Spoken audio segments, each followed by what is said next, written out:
Hi, Bon. How are you? I am so good. Welcome to our weekly podcast of tea, true crime, and tangents. I'm so excited. I'm excited for all of it. The true crime, the tea, the tangents. It's going to be so good. What are you drinking today? This is the downfall of having two sisters do a podcast. if you There's so can, many. if you can, tell me what you're drinking today. Yeah, I can. Okay, so I am actually drinking mushrooms, Elsa. drinking mushrooms and MCT oil to froth it up. It's very frothy. No, right here. So, I'm sorry. Are you drinking a drug? It sounds like you're drinking a drug.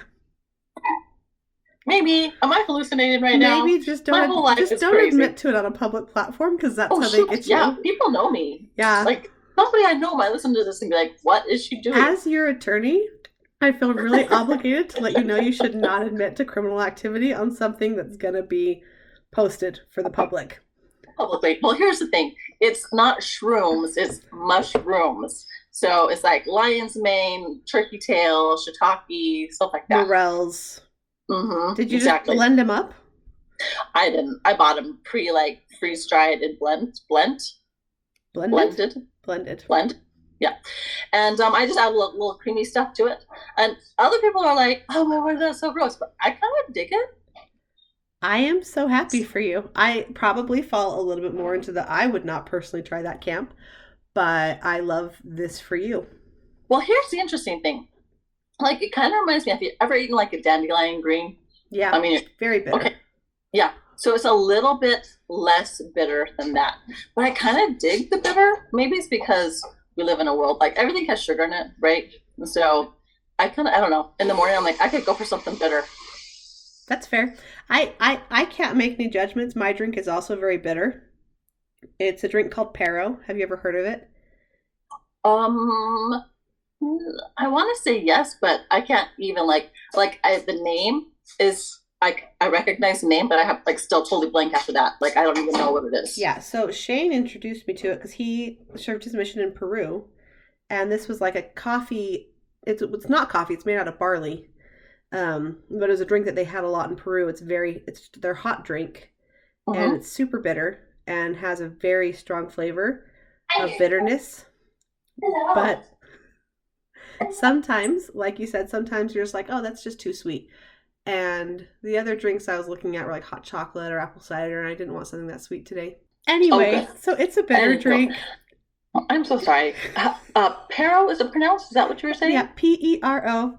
It's a nice bitter drink. I usually do have to put some honey in it because it is a little too bitter for my taste plain.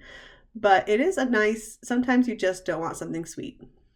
And it's really good So at not yeah, being I sweet. totally get that. I love that. And also my mushrooms and my MCT oil has some chicory in it, which is what they would use. Like chicory coffee was what they would use. It was not coffee at all. It's a roasted chicory root. And they would use that during like wars and stuff when they ran out of coffee and tea. So Nice. like I'm totally vibing the retro herb vibe here. Yeah, look at us with our coffee substitutes because we don't drink coffee. I'm totally feeling like I should be wearing a tie-dye shirt right now. Yeah. But You should be.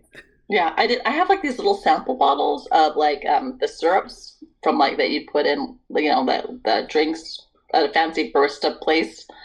Um and so I did put a little like teaspoon of caramel in here just to kind of mellow Break up the the bitter. mushrooms. Yeah, yeah. Mellow the shrooms. That's good. It's a good decision. Well, I love how we're both vibing the bitter though. We didn't even talk about that beforehand. I know it's because our we're on the same wavelength, always. Yeah. Well, bitter herbs are super good for the liver. And my liver has issues post babies, so and during babies, and just now in general. No, just in general. Hey. Well, so cool. I love that. I'm gonna have to try some of your drink when I see you. Yeah, yeah, I'll save some for you. Also, we can just buy it from Walmart because it's really easy to find. Thank goodness for missionaries in Utah. So if I use it up, we can get more. That's so awesome. I love it. Okay. I don't think we introduced ourselves. I'm your host, Bonnie Watkins. I am your other host, Duca. Duca. I don't think I want to give my last name. Ooh, Well, you know what? That's ridiculous because if you know how to spell my name and you Google it, I'm like one of the people that pop up. you're one of the only people that pop up. Well, I think my name is getting to be more popular. You're kind of like your first name Yeah, like my first name, I heard is coming back. in Not in this country. America, but Okay, yeah, in other European. countries. Yeah, Yeah, well, that's fair. it doesn't matter. I am. It is what it is. Hi, I'm your other host, Duca Shot. Who shall Good luck remain spelling nameless? either of those. Oh boy. All right. Okay, guys. The Seriously though, the we tea have a is true crime to brewed. tell you about. Mm-hmm. The true crime is queued. Let's just get to it. We've already spent like 8 minutes not doing that. Okay, I've been looking forward to this. serial killer. Ooh, see, they're creepy. So, and this guy is like creepy to the max. Okay. So, sources for today's episode include wikipedia.org, missingkids.org, A&E TV, and a book called The Serial Killer's Apprentice by Katherine Ramsland and Tracy Ullman. And yeah, I read half of a book for this episode. Wow. Well, I mean, I know you a little bit, and I think you kind of liked it. I think you know me a lot of it.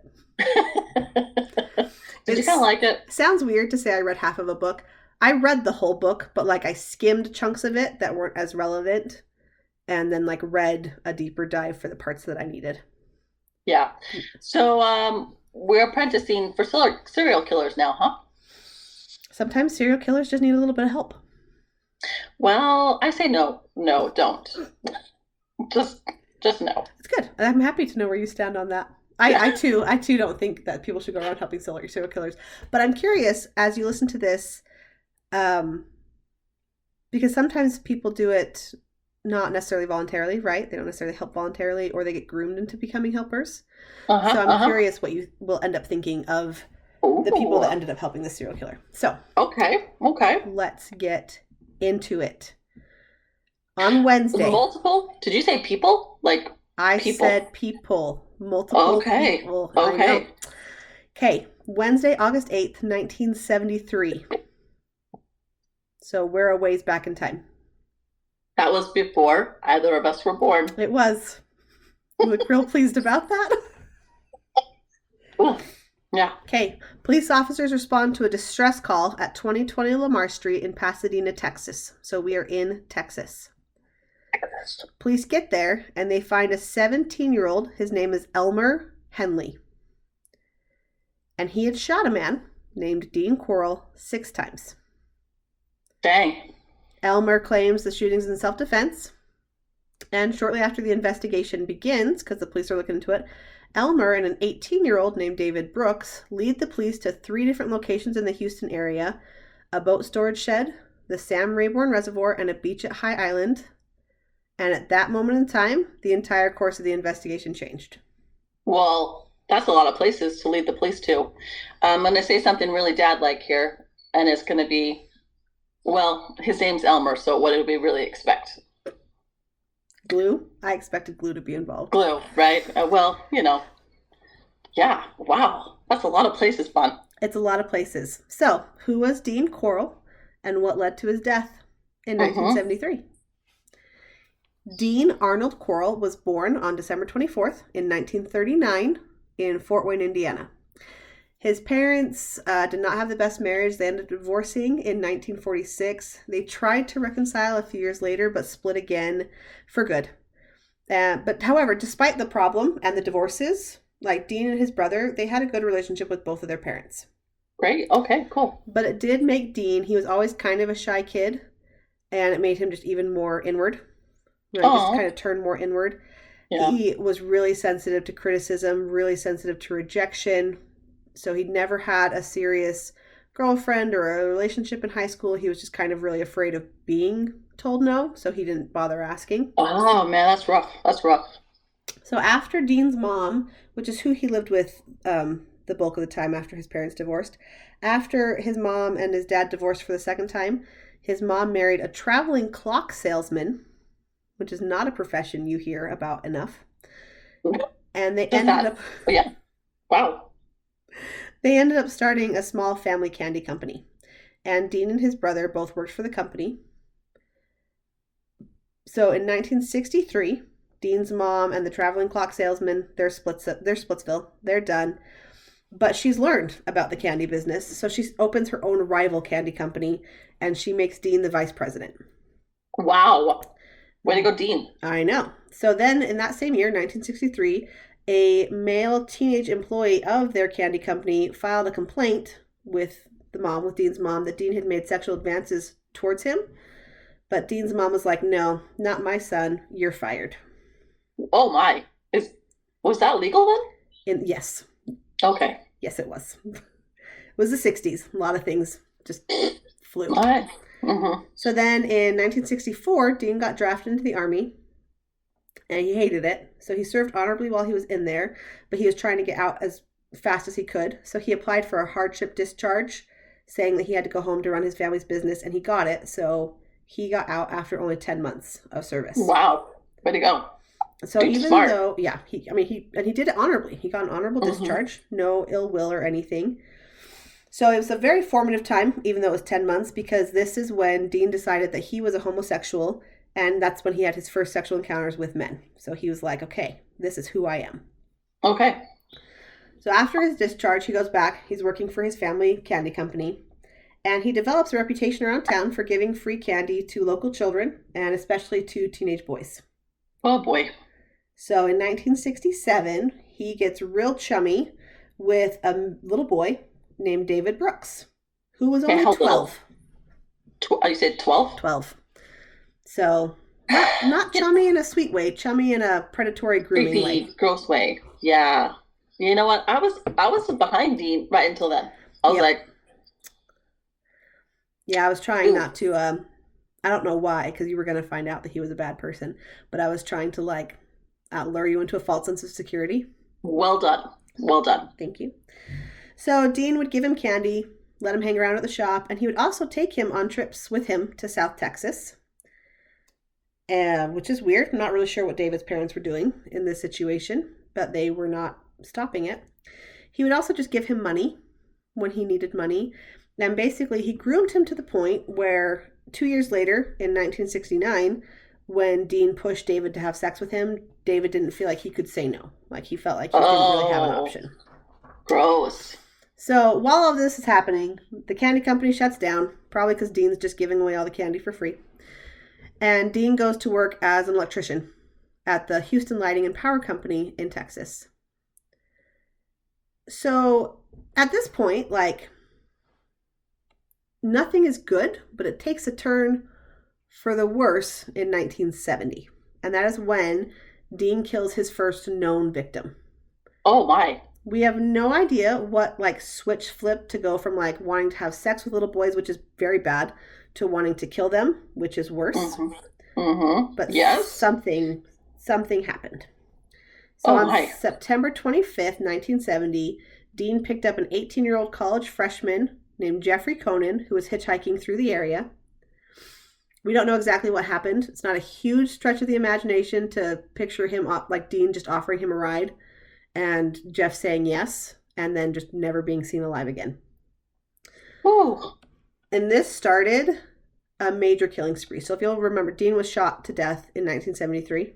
Mm-hmm. Uh-huh. So and this was 1970, right, when he picked up the 18-year-old? Yep. So in 3 years, he is known to have killed at least 28 people. Holy smokes. He is one of the most prolific known serial killers, not even just in the United States, but in the world. Yeah. And yet, I had never heard of him before I started doing research for this case. Right? Wow. All of his victims were male. All of them were between 13 and 20. And most of them were taken from his own neighborhood, which was a low-income neighborhood called Houston Heights. Oh. So if you're wondering how on earth this happened, how he could kill 28 people, go for 3 years, not get caught, he had help. Oh, yeah. I forgot you said people were involved. I'm just so flabbergasted by, look you want to like another guy? By all means, like another guy. You can't with the children. No. And then not with the killing either. There's like hard lines, people, hard lines. And I forgot there were other people involved. he's crossing all of them. He is just Yeah, crossing he is just all like the off lines. the reservation. So shortly after Dean killed Jeff Conan, David Brooks, which is the child that he had been grooming since 67, who's now he's 15 at this time, he interrupted Dean in the act of sexually assaulting and killing 2 other teenage boys. What? And Dean tells David that if he doesn't tell anybody, he'll give him a car. And David says, wait. He interrupted him assaulting 2 other people. Yes. But there are 2 of them and just 1 of him. Well, we'll get to, I mean, the gruesome details, right? But when you get drugged and tied up, it's pretty hard to fight back. Oh, yeah. Yeah, I guess in my mind I was just like, he surprised him, right? Like, boom, I'm gonna assault you. He and we'll get more details, but he gets them to his house, right? Okay. Under false promises, pretenses, drugs, X, Y, and Z. Yeah. And most of these people, remember, are coming from like a low-income neighborhood. Most of them don't have great family situations, or they're hitchhiking, so they're very vulnerable. Nobody knows where they are exactly. So I feel like you skipped over the fact that he accepted a car in exchange for his silence. Well, no, I was definitely going to come back around to that, to be like the whole, but I mean, if you jumped in at that point and you're like, and he bribed him with a car after he'd interrupted him doing this thing, it wouldn't make sense. But he's been grooming him for 3 years now. Yeah. So he's been under this influence, and he's been assaulted and bribed and assaulted and bribed. It's just a small like magnification of ongoing pattern. Yeah, and he's only 15. Right. And a car. I mean, all those and the whole bribery, it's a pattern, right? So it makes sense that that would actually work at that point, because basically he's been brainwashed. Yeah. So David says, "Sure, give me the car," and Dean does. And then Dean takes it a step further and says, "Hey, David, for every teenage boy that you lure into my apartment, I'll give you $200. What? Okay. And David is like, "Yeah, okay, done deal." Wow. Which I just feel like a murder is worth more than $200. Even in the 70s. You gotta account for inflation. Even in the 70s. Yeah. Because the thing is, a lot of the people that David ends up bringing to Dean's apartment are his friends. Not good friends, though, obviously. Not super... Well, David probably was not in a situation to have very good close friends, because otherwise he would not have been in the awful situation he found himself in. But, like, people he knew. Mm-hmm. So... people that trusted him, he would go and take them to... Yeah. So, my mind is completely blown right now that this is even a thing that people can do to other people. I was just like, whoa. I know. Whoa. Yeah, I actually got really sad when I was researching this case, because there is such... I mean, first of all, it's kids being murdered, right? Teenagers and kids, and that's always awful. Mm-hmm. But people that were just trusting another person their age, right? Dean was smart enough to not necessarily get involved himself in finding all of the people, but finding a fellow teenage boy and saying, "Hey, you bring people to me." Because who didn't hear stranger danger growing up, right? Right. I was always on the lookout for somebody jumping out of a car to try to assault me on my walk home from school. But if my friend at school had been like, "Hey, come over to my other friend's house," I'd way more likely to have said okay. Absolutely. It's just terrifying. So, I'm gonna need all my teenagers to listen to this pretty soon. Your one remaining teenager. Right. Well, I like all my seminaries. All my seminaries. Yeah, it is so. Just trust nobody, basically. Yeah. Golly. And then, and the fact that he's also taking advantage of disadvantaged people, like people who are already more vulnerable. Yes. Because of lack of supplies at home, lack of money to get those things that they need. Maybe both parents have to work to make the ends meet. So they just can't be as present. Or a lot of times there aren't two parents, right? Right. Exactly. So they're not even, they're totally like getting the raw end of the deal. Yeah, and then they're getting murdered for not that getting murdered is ever your fault, right? But these people are just trying to do the best with the situation they have, and somebody else is 100% exploiting it Yep. to kill them Bad. and to sexually assault them. Like, I'm not going to get in those details, but every single victim was sexually assaulted. Most of them ended up being strangled to death. A couple of them were shot, but most of them was very much so an up close and personal form of murder, which is strangulation. Oh, yeah. Oh, wow. So, a couple months after David and Dean make this deal, David brings two 14-year-olds, James Glass and Danny Yates, to Dean's apartment where Dean rapes and murders them. And then 6 weeks after that, David convinces two brothers, Donald and Jerry Waldrop, to get into Dean's van so Dean can give them a ride home, but instead they are also abducted, raped, and murdered. Between March and May of 1971, Dean kills three more victims, Randall Harvey, David Hillegeist, and Gregory Winkle. And David is a known participant in all three of these murders as well. Oh. And So then, now David is participating with Dean? yes, so at some point, and David That makes changes, sense. later on, he changes his story a couple times about when he started becoming a participant and how, like, instead of just bringing them, and how Mm-hmm. that happens. At one point, he ends up saying, like, Dean made me get involved. Mm-hmm. But there's a third person that's going to come into play that contradicts that story, so we'll get there. Okay. Because it is, Well, remember, it's people, multiple people. mm-hmm. So then in August of 1971, so this is about a year after, roughly, after the first known victim,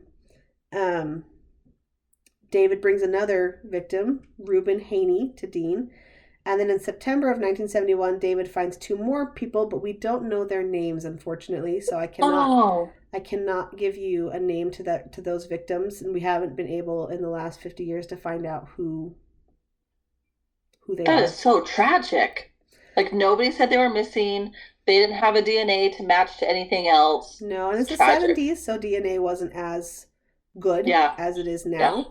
But yeah, Mm-hmm. so either nobody reported them missing or they were hitchhikers that were far enough away that they haven't been able to be tied. Right. They have found, remains. There's a couple of the remains, right, that are unidentified, and two of these people are these two young men, unfortunately. Mm. So around this time, September of 1971, Elmer enters the picture. We know him because he's the one that shot Dean. 6 times. So what we know about Elmer is that he was initially lured to Dean's house with the intent that he would become a victim, that Dean would rape and kill him.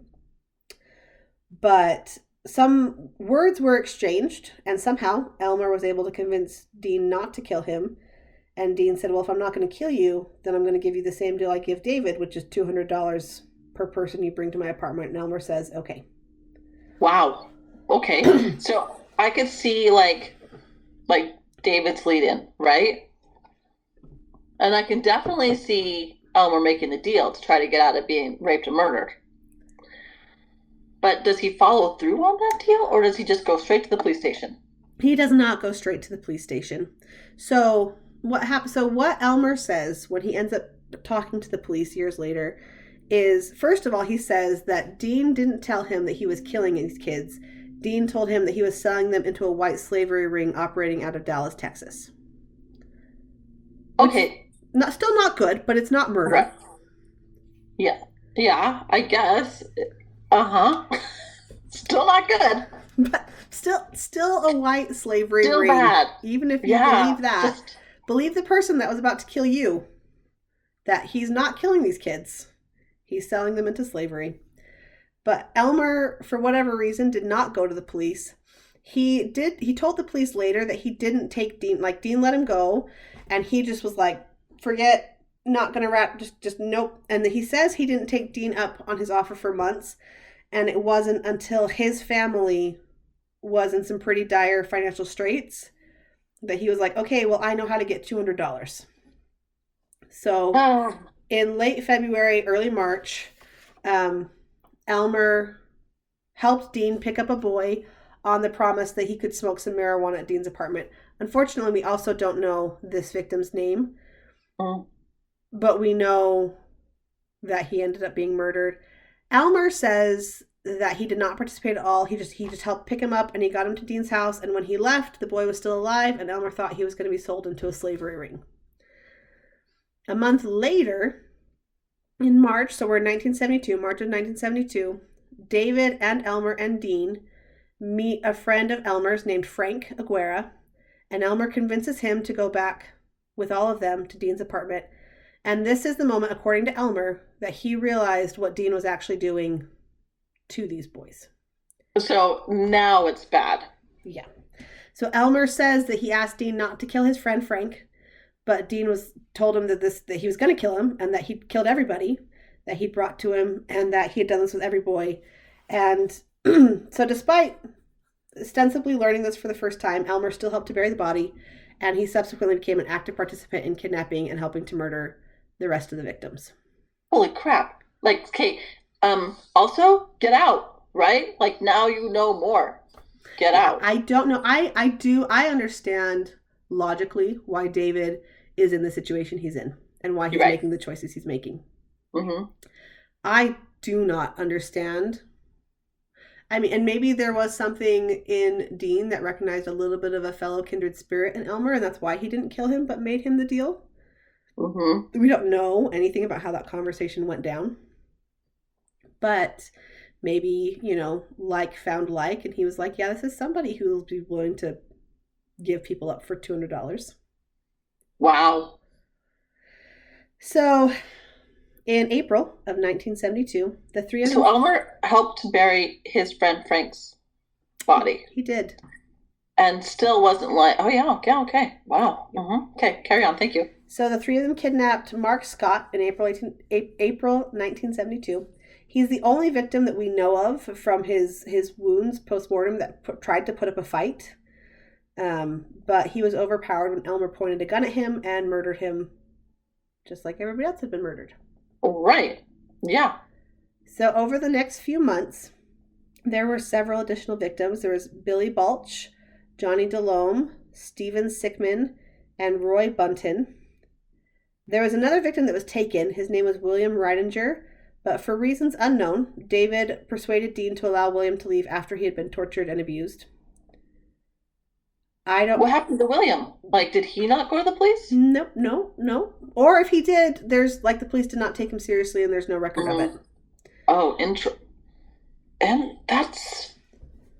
Oh, and I guess if they're getting their victims from these lower, broken, all these circumstances politically and financially and whatnot type of situations, they might not even trust the police at that point or even think that's an option. That's the thing. So I think a lot of them probably had a pretty healthy distrust of police.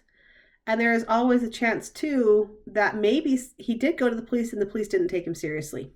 Right. Didn't even write it up. Yeah. So we don't know, but the killings went on after this. Yeah. Wow. So between October of 1972 and January of 1973, the Elmer and David and Dean killed Wally J. Simoneau, Richard Hembry, Willard Branch, Richard Kepner, and Joseph Lyles. So they were on a rampage. All 6 of them were killed in 3 months. Holy smokes. So then, thankfully, there was a little bit of a reprieve. Between February 1st and June 4th of 1973, there's no known killings. Now, there could be people that we don't know about, but there's no more known victims. Mm-hmm. But because there can't be anything good in a story about serial killers, after this, Dean upticked on his murder scale, and both David and Elmer testified that the last murders were just way worse, a much higher level of brutality than the earlier ones. Awful. Oh. So between June 4th and July 25th, Dean killed William Ray Lawrence, Raymond Stanley Blackburn, Homer Louis Garcia, John Sellers, Michael Balch, which was the brother of an earlier victim, James Cobble, and Marty Ray Jones. So all of them in a month and a half. Was that 6 people you just named? That was 1, 2, 3, 7. Oh my goodness, okay. And that's really ballsy to go back and get a brother of somebody. Mm-hmm. That is like blowing. This is blowing my mind. All within seven people within what time span again? June 4th to July 25th. Oh, And these ones are much more gruesome. it's like one a week. More. Yeah. Yeah. Yeah. It's like one a week. A little more. Hmm. And are the boys now participating in the brutality and murder? Yes. Okay. Holy crap. So Sorry, excuse my Dean's language. Wow. Whew. his last known victim, James Dramala, was kidnapped and killed on August 3rd, 1973. Mm. So now we're to August 7th, which is the day that all of this thankfully comes to an end. Elmer is in the process of luring his friend, Timothy Curley, to Dean's house when they are unexpectedly joined by another friend, a female named Rhonda Williams. Oh. And she also came from an awful home life. She had just been beaten by her drunk father and she had a sprained ankle. And so she comes out and Elmer says, "Well, just come with us until it's safe for you to go home, you know." And he takes her to Dean's house. What? That that's not safer. Yeah, I don't know what Elmer was thinking. I don't know. They get to Dean's house at 3 a.m. and Dean is like super mad that Elmer brought a female into his inner sanctum of killing males. But Elmer said that he calmed down when he explained that he had just brought her because she'd beaten by her drunk father. She just needed a place to be for a little bit. And so Dean's like, okay, fine. He offers everybody some marijuana and some beer and some paint fumes. And within 2 hours, everybody's passed out, except for Dean, who did not partake. Of course, yeah. So when Elmer wakes up, he discovers that he has been bound and gagged alongside both Timothy and Rhonda. Oh. Dean takes the gag out and says, "Well, you brought a female here, so I'm going to have to kill you too. Like, you have violated my trust, so you're gone." And Elmer says, "Wait, hold up. I've talked my way out of this situation once before. Maybe I can do it again." So he negotiates with Dean, and he tells Dean that if he unties him, he will help him kill the other two. So Dean finally agrees, and he cuts him loose, and he tells Elmer that he needs to rape and murder Rhonda while he rapes and murders Timothy. Okay. Rhonda is like, "Dude, what are you doing?" Uh-huh. And so she's like, "Hey, are you going to do anything about this? Like, are you going to stop this from happening?" Which apparently, I don't know how close they were or if Elmer just needed somebody to give him some pushback. Metaphorically shake him by the and be like, "What are you doing?" Yeah. So apparently that was enough for Elmer to like have a change of heart. He grabs Dean's pistol. He tells him to stop, that they can't do this anymore. Dean is taunting Elmer and he says, "You won't be able to kill me." And then Elmer shoots him 6 times. Oh, yeah, yeah. Mm-hmm. Yeah, yeah. Uh-huh. Okay. Yeah. So Elmer probably was, or Dean was probably incorrect in that assumption. Yeah. He obviously didn't look him in the eyes because there's a look there. Like, oh, you think not. Yeah. Like, So Elmer wants to just let Rhonda and Timothy go and be like, "Okay, nothing happened." But Timothy's like, "No, we've got to call the police." finally. The first person who was like, "No, no, no, let's get law enforcement involved." So Yeah. Elmer agrees, call the police. The police show up to find Dean dead and these 3 teenagers. Where was David? This was one of the few times that David was not actually at the There. house. Yeah. Okay. Okay. So once the investigation began, both Elmer and David gave full confessions. And initially, David was like, "I don't know what you're talking about. I was never a part of this." But there was a lot of evidence against him. A lot. Yeah. So once that started to come out, he was like, "Okay, never mind. I'll cooperate. I'll give you a full confession as well." And that's how their confessions are how we know what we know and how the police found the bodies that they found. Initially, the police did not believe Elmer. They didn't think it was possible that, 28 people could have gone missing or murdered on their this watch. could possibly be happening right in front of them, right under their noses in their very own town. Yep. Wow. But Elmer was giving them names that lined up with missing boys in their town. They found Dean, like the body of Dean was in a straight up torture chamber. Like he had it set up like a torture chamber. And also Elmer led them straight to the bodies of some of the boys buried in the boat shed. So they kind of Holy had to crap. believe him. Well, if they kind of had to believe him at that point, it does make you kind of be like, well, maybe somebody did say something and they didn't believe him because they didn't want to believe him and then they had to believe them. They had to believe them. Yeah. It does. It made me wonder if Elmer, after the first time, like when he got let go the first time, if maybe he had gone to police and they were just like, no. Yeah, yeah, kid, we'll look into it. Yeah. Um, How old are so the boys at this point? 17 and Like, 18.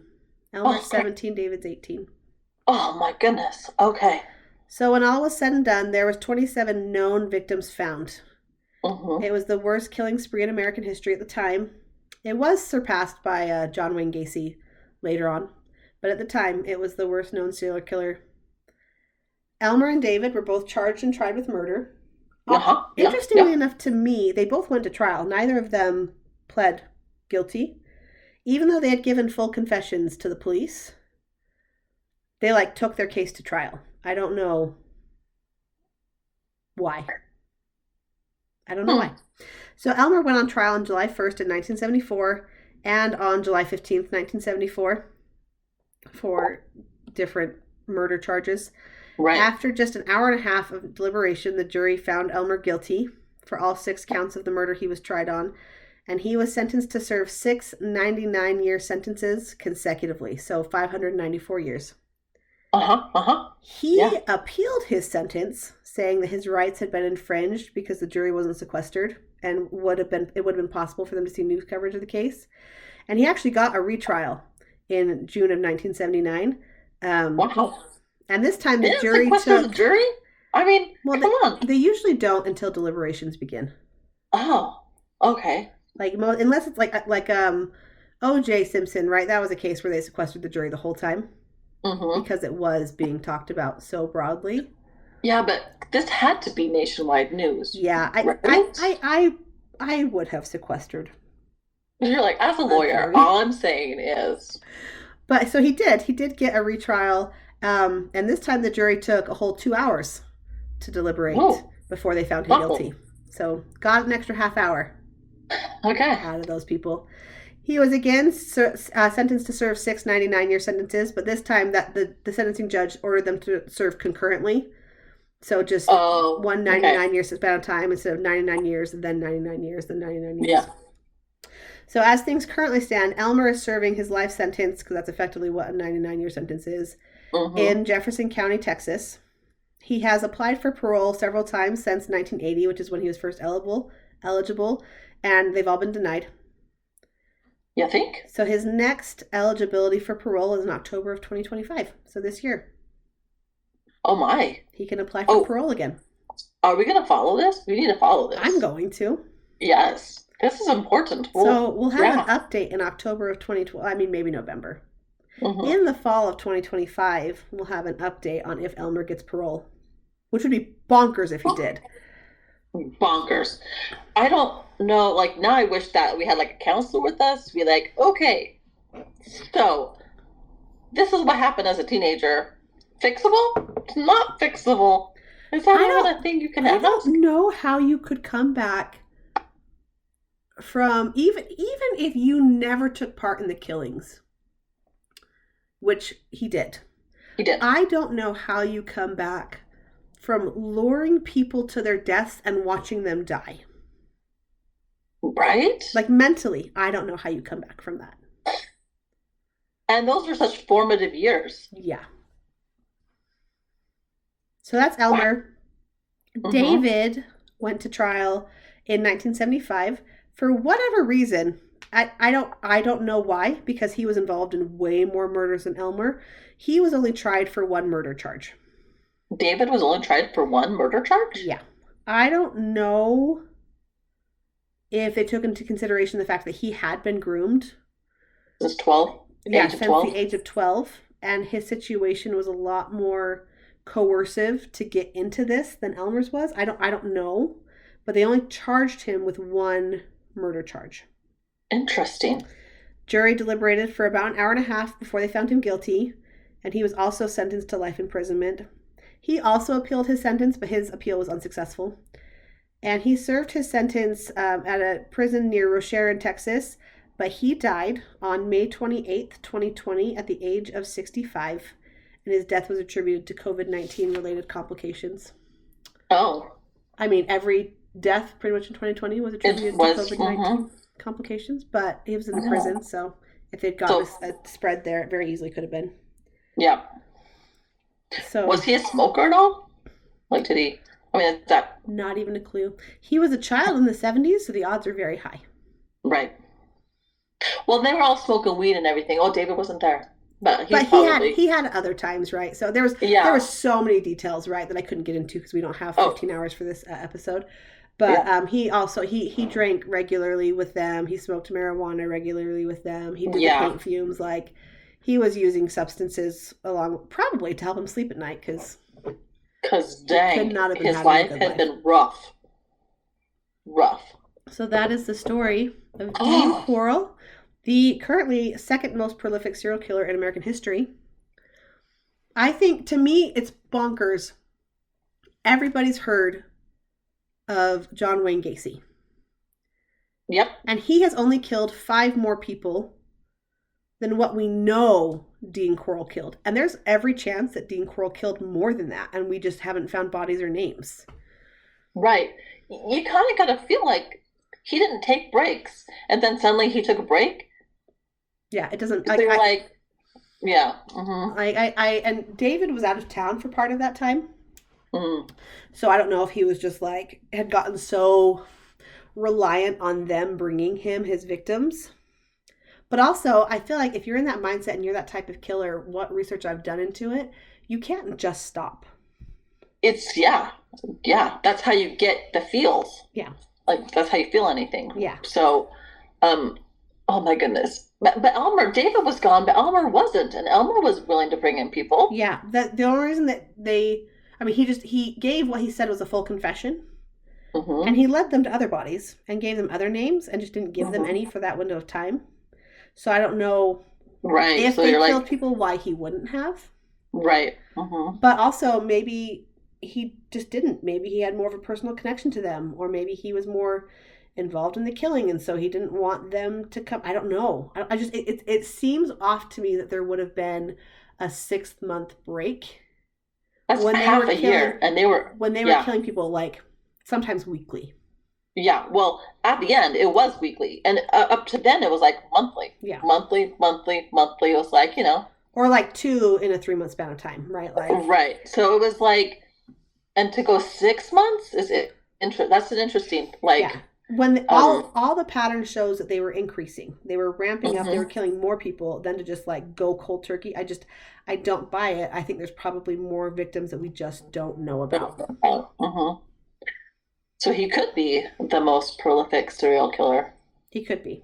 He's not the most prolific known serial killer, but he could Right. be the most prolific serial killer. And I just feel like nobody has talked. I've never, like, I have followed true crime and done true crime for a lot of my life. And I just feel like nobody's talked about him. Right? No, I've never heard of him. I don't know if it's because of the homosexual element or because his victims were in poor communities and had poor backgrounds and didn't have as much of a voice. I don't know. But nobody talks about him, and he's awful. Horrible. He had a brother, didn't he? He had a brother, right? Yeah. His family has not spoken out much. I imagine not. Yeah, they just try to keep to themselves. Keep themselves to I have themselves. to imagine his mom feels pretty badly about not believing that teenager. I was just thinking that very same thing. Mm-hmm. Because there could have been, maybe not a way to nip this in the bud, but do something. Yeah. And also, like, what went from, like, the whole sexual attraction to the same sex to I'm going to kill murdering? them. Yeah. The brutality and the torture and the murdering. Yeah. That's just, wow. And I am not a psychologist. Mm-hmm. I imagine there was something, because there was a lot more of a stigma, right, about being homosexual and in the 70s than I there was is thinking now. the same thing. Yeah. And so I wonder if there was some shame and if that was the only way that, because a lot of other people that we know of that have done homosexual killings, especially in that era, when they make confessions, which Dean was shot, so he was never able to talk to police. But a lot of them will talk about how they were so ashamed of their attractions and their feelings that the only way they could cope with it was to kill the person that was the object of their affection, which is not, I mean, a good way to cope Or coping, or with coping anything. skills. Yeah. But if that is the case, I'm sure that was an element. Is this was the 70s, 60s, and 70s? He was born in the 30s, right? Like Right. he grew Yeah. up in an era where this was not okay, and so I think that probably played a role. But even then, there was something like because he wasn't killing adult men. He was an adult man killing teenage boys and men. Like Hmm. his oldest victim was 20. And so there was definitely something else at play too, where his attraction was to boys, and that's so wrong. Yeah, it doesn't matter what year it is. That's just Yeah, wrong. yeah, like that's not even you can't put that on society. Right. You Well, can't you and can't then make that it brings society's up a fault. whole other, like, you couldn't ask for help. That help wasn't available, and you couldn't ask for that kind of help. Yeah, So it just makes me really grateful that, unenlightened as we are currently, we can still have like a lot more places where you can ask for help, a lot more places you can go and get help, especially mental help. Um, Not as great as it hopefully will be one day, but still much better than it has been in the past. So, yes, yes, and that's what we have resources, and obviously, I mean, we are pretty privileged in the resources we have. Not everybody has the resources we have, mhm, but just more resources as a whole exist mhm, than they used to, and more understanding exists than used to. yeah, I don't know that it would have been enough for Dean because I think he was probably had a lot of mental issues that like you still have to want to get help, right? yeah, And I yeah. don't there's not a whole lot in what I read and researched into him that convinced me that he would have tried to get help. Right. But I do kind of wonder, like, if homosexuality didn't have the stigma then, right? And he did have permission to love who he loved, if he couldn't just love somebody instead of going down this really dark path of it being forbidden, and then you're angry and now you're beating them, and it's just like, this whole like, Yeah, I want to believe that, except for his first like real victim was a 12-year-old boy that he was grooming. yeah, you can't get around that. Nope. You can't get around that. Because that is not like because people were having illicit love affairs in the 70s and the 80s, right? And they weren't People murdering had people. they were not. They found somebody who was a consenting adult and they just lived together, right? They had Yeah. partnerships. They were just kind of tried to fly under the radar. Mm-hmm. They weren't going around killing little boys. Yeah. You just can't get around the killing of little boys. That's No, just it's really bad. not Like okay. it's really like speaking as somebody whose first two children were little boys. I was like, how could you do this? Yeah, no, for real. So, Bon, you are like, I have just one little boy who is now 20, but when he started to get that independent age where he was going to, like, oh my word, this like brings me like anxiety even to this day.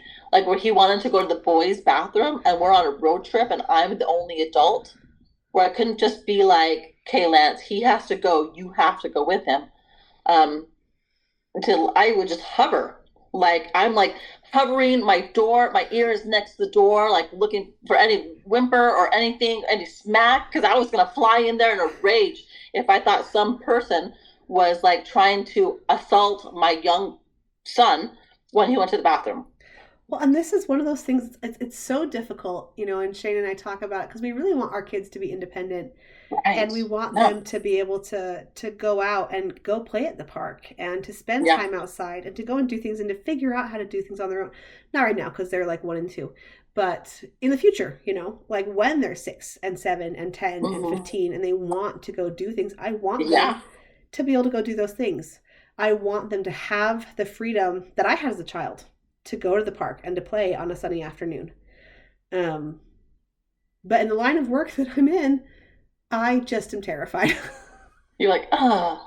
I'm like, So but there's terrible people in the world. And I know, objectively, there is right? way, way, way more good people than bad people. Correct. But those bad people really ruined it for all the other people. Well, and it used to be, it feels like it used to be a kind of society, I guess this is moving more into our tangent section, like where you trusted other adults to keep an eye out for your kids. Mm-hmm. Like if you sent your kids to the park, you just kind of trusted that other adults would be there, and if something went wrong, they would help. And now adults don't trust other adults. That's part of the reason why parenting's gotten so exhausting, right? Yep. Is you're like, Yeah. I have to do all of it. Nobody else in this community can step in because what if they're a monster? Yep. Or what if Yeah. they report me to the police for not being with Mm-hmm. my children? Yeah. Yeah. Absolutely. Well, so my son does not know that I did that. Like, right? So he didn't know that anytime he went to go use the, restroom at a rest area, that I was like, Right I there. had the girls right with me, and we're hovering by the boys' bathroom, and I am 100% gonna fly in there like unglued. So he doesn't know that I did that. But also He's that being about to. said, yeah, oh, yeah, that's true. He's about to know. That being said, when I do go to the park with like my nieces and nephews and stuff like that, I purposefully look out for other kids. Yeah, I try to too. But the problem is too, you have to make sure you're not doing it in a creepy way. Right, no. Like, and I'm totally just observing, like, oh, they just fell down. Is their mom nearby? Kind of a thing. Like, hey, are Yeah. you okay? Do you need a little push on the swing? But not in a creepy way. Just like, I have other kids here too, right? And I don't know. It is exhausting when it has to be like that. Yeah, part of the things that I take some comfort in. One is that we're hoping after Shane finishes school, we're hoping to live in a pretty small town, which just Mm-hmm, statistically has better rates of safety. mm-hmm, But also, I'm not like that I take comfort in this because this is also an awful fact, but I do take comfort in it because I want my kids to go play outside. And in this day and age, more and more child predators they've turned to the internet because it's easier, it's safer. They don't have to mm-hmm. go anywhere. They get the way less risk of getting caught. You can get a lot, and you can like cover your tracks really easily with all of the security and stuff than safeguards the internet can have. Not safeguards, but security. And so a lot of child predators have turned to the internet, and much less of them go to find their victims outside, in part because it's safer for them, but in part because less and less kids are going outside. They're all on the internet. Like that's where their victim pool is. And so, Well, and as a parent, that's really cool because you can just be like, no internet. yeah. And I can be like, hey, go outside. Because there's actually less victims out, there's less predators outside. So go play. Mm-hmm. Yeah. Well, it's interesting because my husband, he loves being outdoors and he likes to be in the rural areas. And he's like, I do not know why people live in cities. The most dangerous animal is a human. Like people are all afraid of being alone in the forest at night because of a cougar, a bear, a raccoon, whatever, right? He's like, you know what? Give me a dark forest any day. Yeah. I will definitely live through that. Like going out where the humans, they're the dangerous ones. Well, it's that short story. Did you ever read the short story, The Most Dangerous Game? I did not. It's like required reading at some point in school, maybe. I've read it a couple of times. It's a story about a man on an island who brings in other humans to hunt. Right, he's a crazy psycho. Oh no, I did And read yeah, this. yeah, Yeah. he's hunted all the big game, and he wants a real Yeah. challenge, so he brings in a human to hunt. Yeah. And it really is like because in a small town or out hunting or in the woods, really the biggest thing you have to fear is another human that's going psycho trying to kill you. Yep. I mean, I don't stand much of a chance against a grizzly bear. But we can avoid grizzly bears. But exactly, like a grizzly bear is not going out of its way to kill me Correct. unless I do something to piss it off. Mm-hmm. Humans sometimes just go out of their way to kill you Yeah. or torture you or kidnap you. Or rough. And animals just kind of want to live and let live. Right. I mean, honestly, if you're going to get eaten by grizzly bears, it's going to be way faster than being drugged, raped, tortured, and then Yeah, brutally they're just murdered. going to kill you. You're not going to be alive for the eating part. No, you're going to definitely be like done. Yep. I mean, Like way they're shorter. going to kill you right quick. Mm-hmm. Yeah. Still not like a way that I want to go. No. But still. also grizzly bears aren't everywhere. Humans Right. are everywhere. Yeah. Grizzly bears are in super specific locations. I can just not go there without adequate protection. Without some knowledge. Yep. Man, that's a haunting story, Bon. Sorry. No, it's good. It's super interesting. Next week's will be a little bit, I mean, it'll still be like murder, but a lighter murder. That's how we categorize it. But a lighter murder. Murder But with still, like a touch of yeah, sunshine. I don't know. yeah. But still, on the upside, Surprisingly, upbeat. a beat. Wow. I was trying to do the math and I was like, I was doing the math over here while you're talking about how, I'm like, it's like one a month. And then you were like, and then he killed seven in, like a 7 week period. And I'm like, that's not one a week. Yeah. Yeah, and there were, like, I mean, there are things, because I love you and I love our listeners, and so I wasn't going to go into details, because people can look them up if they really care. But I'm reading Mm-hmm. this book and I'm like, wow, he was awful to these children. Oh, Like, it was not good. no.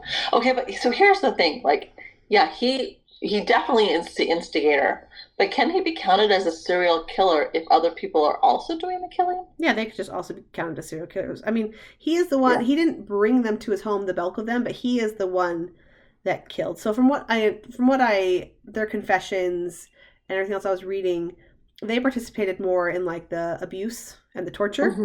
Like Yeah. a lot of times he reserved the killing for himself. Oh, okay.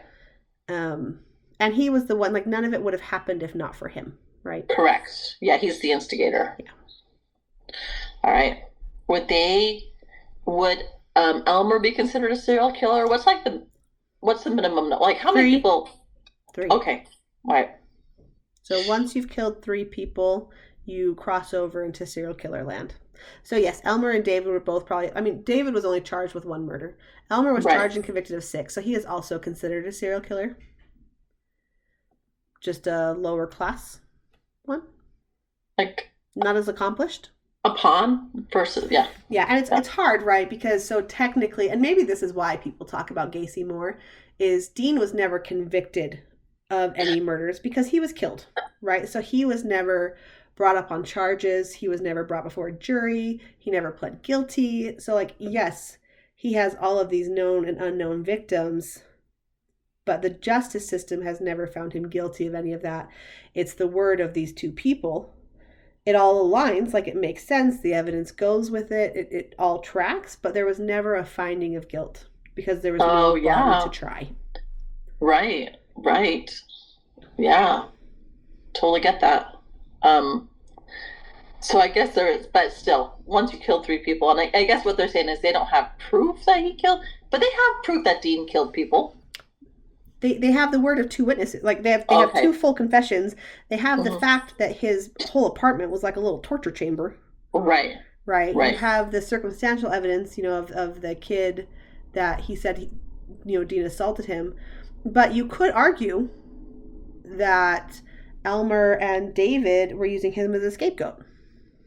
Yeah, I was thinking that, but I was like, the evidence It just doesn't. it doesn't make sense. Like I don't Yeah. believe that, but you could Hmm. make that argument, which is Yeah. probably why he's not talked about as much as like a Ted Bundy or a Hmm. Gacy, where like they have been convicted Hmm. of murder.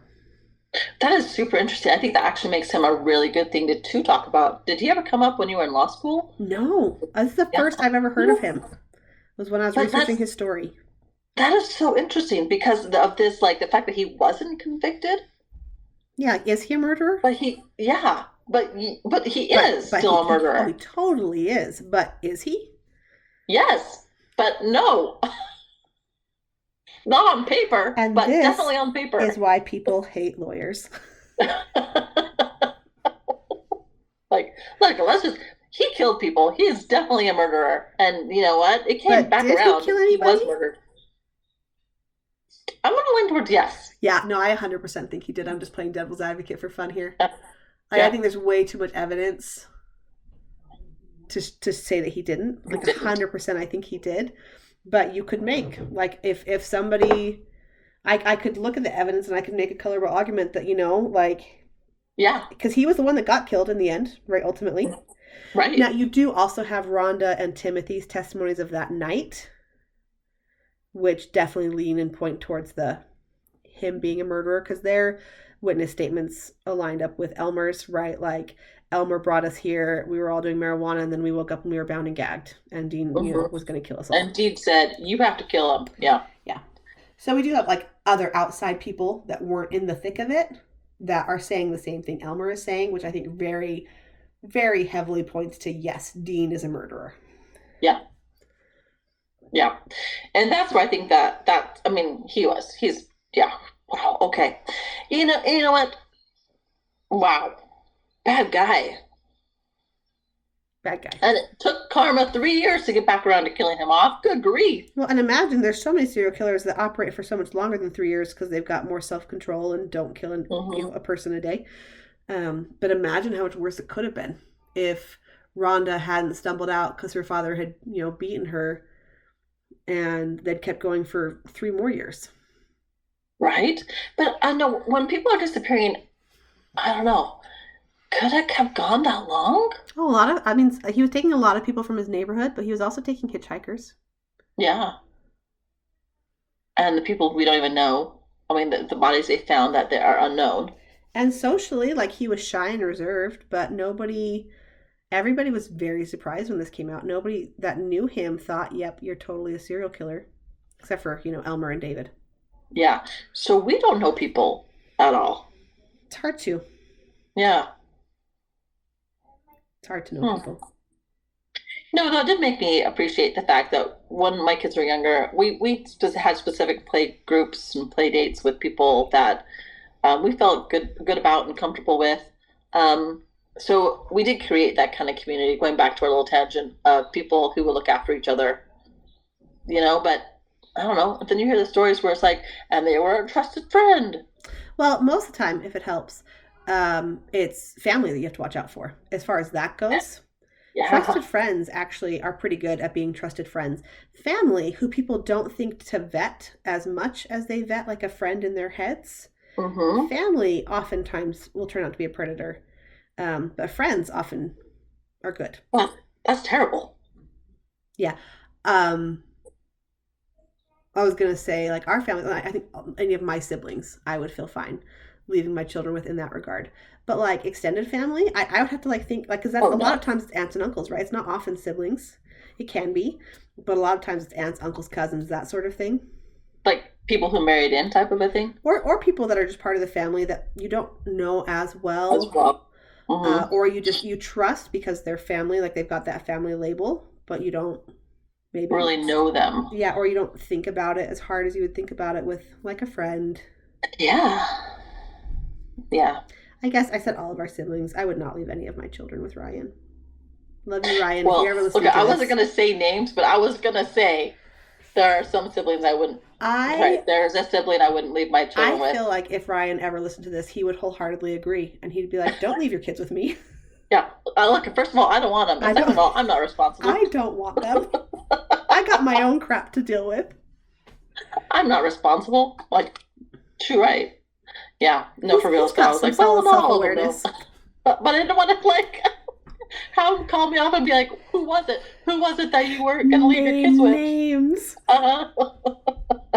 I just feel like he wouldn't be offended. I think he would be like, "No, that's fair. Yeah, you probably would be. Agree to agree." hmm So anyway, that is this week's episode. Thank you for sipping this week's tea with us. And It until was next so team, good. until next time, our favorite listeners, keep your tea hot, keep your curiosity hotter.